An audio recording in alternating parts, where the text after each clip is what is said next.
Nestled in the heart of Tucson, Arizona, a place where the desert heat can scorch a man alive, exists a building that constantly radiates a bone-chilling cold. Welcome back to West Coast Haunts. Ed here. Tonight, we step into a symbol of historic luxury, a place where the veil between the living and the dead seems completely torn away, the Hotel Congress. Built in 1919, Hotel Congress was once the grandest stop along the Southern Pacific Railroad. Marble floors, glittering crystal chandeliers, it was a monument to prosperity. But the trajectory of this hotel's history took a dark turn on a cold January night in 1934. A massive fire erupted on the third floor. The firefighters successfully rescued the guests. But little did they know, the men they had just saved were the notorious John Dillinger gang, the most wanted criminals in America at the time. This fire event marked the sudden downfall of a criminal empire. The fire of 1934 destroyed a portion of the building, but it seems it also awakened something much darker. Ever since the ashes settled, Hotel Congress has never been the same. Room 242. Anyone who works here knows about this room. Many years ago, a young woman checked in. In the dead of the night, a single gunshot echoed through the halls. She had chosen to take her own life. To this day, guests who sleep in room 242 frequently wake up in a state of sheer panic. They report feeling someone sitting at the edge of their bed, leaning in close to their ear, the phantom sound of a woman crying, a sudden feeling of suffocation, and objects moving entirely on their own. This room is not for the faint of heart. She is still here, trapped in an endless loop of her darkest moment. And we cannot forget Vince. Vince was never a guest. He was a dedicated maintenance worker who worked and lived in the hotel for 36 years. This place was his home his entire life, and it seems death wasn't enough to force him into retirement. Housekeeping staff frequently report tools dropping to the floor by themselves, or heavy doors slamming shut with unseen force. Vince is said to be a harmless spirit, but knowing you are sharing an elevator with an invisible entity is certainly not a comforting thought. So, this is the Victorian gentleman's room. Guests on the plaza, so out this window, down on that beautiful bricked plaza, have spotted a tall, well-dressed man in a seersucker suit and top hat just standing at this window watching. He doesn't shout, and he's not particularly creepy to the people that have seen him, but he's more of a dignified host, kind of standing at the window, keeping his eye on the festivities. Back when the Osterman family first took stewardship of Hotel Congress in 1985, staff would oftentimes rush upstairs during his sightings, thinking that someone had actually broken into the room. Yeah. Downtown Tucson in the mid-'80s was a little bit more wild. You know, it had a little bit more spice to it in some ways. So, you know, it's like, okay, yeah, I gotta go check the room, see what's going on. Nope, nothing. Door was locked, room was empty. And yet the sightings have continued. And one of the things that I talk about, in particular with this ghost, is that apparitions, they're a lot less explainable, right? Like, if there's noises that are happening with plumbing, like, we call a plumber. You know, if there's lights flickering and things, we're going to call an electrician. But heat apparitions are a lot less explainable. There's, like, not a practical element to it that can be as reasoned with. Some people do think that he was a former guest in the 1920s, so a more dapper, wealthy gentleman dressed in just the previous era's clothing, which was pretty common. One of the things that I always like to point out in each of the rooms, we do have little mementos that kind of nod to the spirits that we associate with each room. So this is how the staff interpret the Victorian gentleman, kind of a laid-back guy. I do think that this painting is a little too young, in my opinion. I think he needs some more gray in his beard. But that gives you kind of a visual reference. So, you guys will go into the hallway. We're going to go just down and to the left next. I'm waiting for you. But if you close the curtains, how are people supposed to sit? True. You should look at those later on. Yeah, I will. You may have more there than you think. No, this is... He's taking pictures, which means Yeah. more chance that we do of seeing something. Yeah, there's people that come on the tour and look through their video almost the entire time, Yeah, because yeah. oftentimes they'll see stuff through that. Yeah, versus, so- yeah. Okay, beautiful. Let me close this.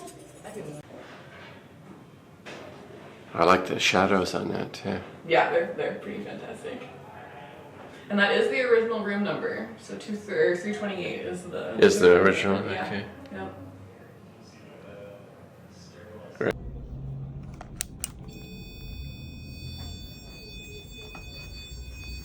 Okay, we have, wow, that's close. That was on blue. That's really weird. Usually it starts and goes around to that, but it doesn't start there. And look at this. This thing is on yellow. Wow. There is so much energy in this room. This is really crazy.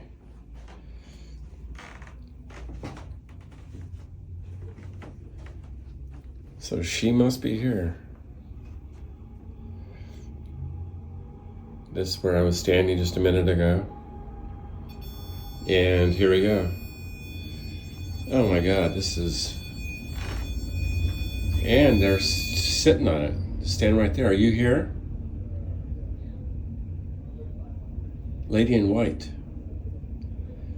And again, look at that. Usually it's just a blip, but this is like that they're sitting on it. They're just staying there. This is really amazing. I've never seen somebody do that. Here is the bathroom. Let's see if there's any energy in here. Yep. This is where she did the deed when she, in the bathtub or in the shower. So that's even kind of weird to know that somebody did that to themselves in a room you're staying in. And still, it's just,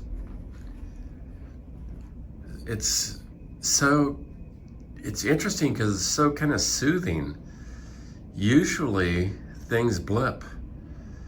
This is just kind of leisurely going over and touching it. And then this light here on the EMF, the K2 meter, staying on the middle and not even flickering. I mean, it's just staying on it. It just flickers, here it goes off and then flickers to 0.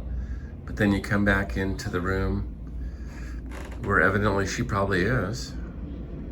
It's just lit up and staying there. Okay, I'm gonna go check out the other rooms. You wanna come with me? You wanna come and show me?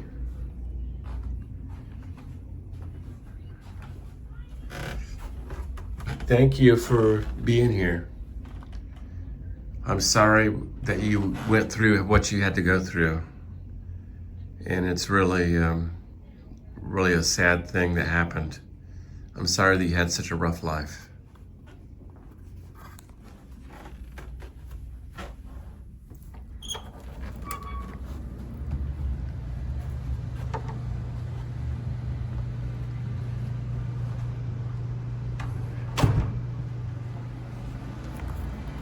now it has nothing.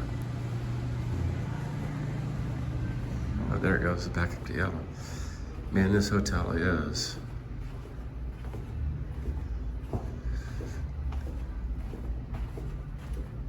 really something. Although here, well, it's kind of normal.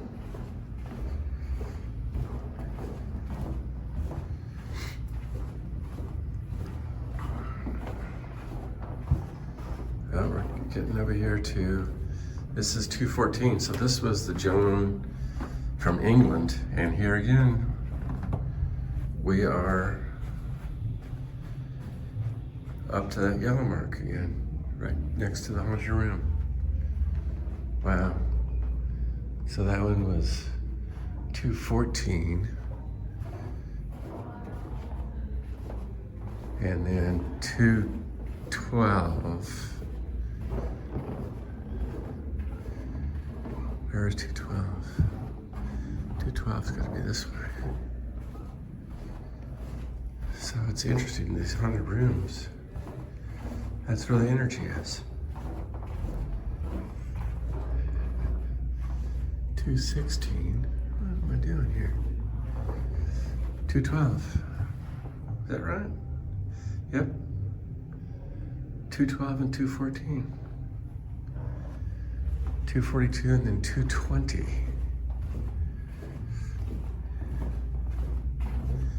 Let's see if the same thing happens. At 220, this is the one. Oh, yep.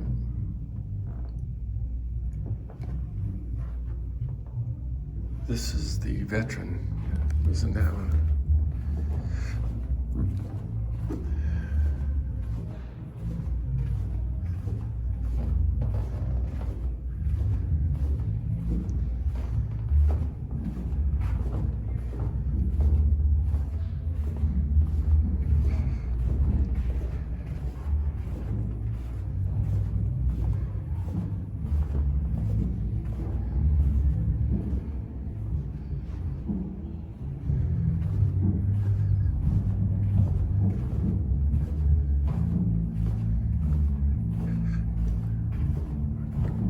There's a band playing downstairs.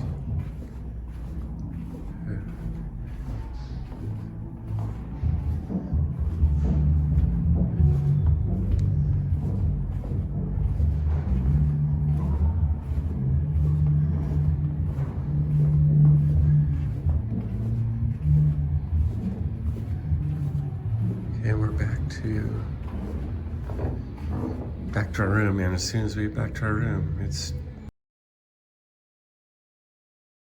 soon as we get back to our room, it lights up again. This is very, very strange. Wow. I don't know what to say. I think this is pretty amazing. It kind of shows that she's here. I mean, this is just crazy. And again, it's just so steady.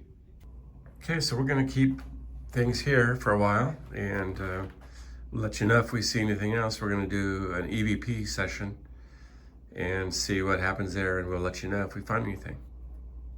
Anyway, we'll talk to you in a few. Good morning, it's Ed here. After last night's investigation, I wanted to check.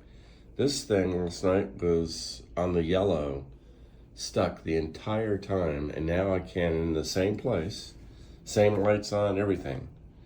And now I can't. Here we got a little bit of energy, but I cannot. There we go. It wasn't doing it earlier today. So there, okay. So it is coming back a little bit. So we have some energy. Another thing that I thought about yesterday, last night, it just went straight to purple. It didn't have this degree of going over. It went straight to here. So I can't replicate that. So I have no idea how the energy just went straight to that one thing while bypassing everything else. So anyway, if you've got one of these at home, to try try it. Let me know if you can do it, because it's baffling me. I have no idea how that could happen. Anyway, hope you have a good one. The sun has finally risen, thank God. The light of a new day chases away the suffocating grip of the night, returning Hotel Congress into its bustling, historic charm. What we experienced last night, whether they were random physical anomalies or genuine whispers from the other side, one thing is certain: this hotel harbors secrets that refuse to stay buried. The Hotel Congress is more than just brick and mortar. It's a time machine, a massive tape recorder that has captured a century of human emotion. And sometimes that tape presses play all on its own.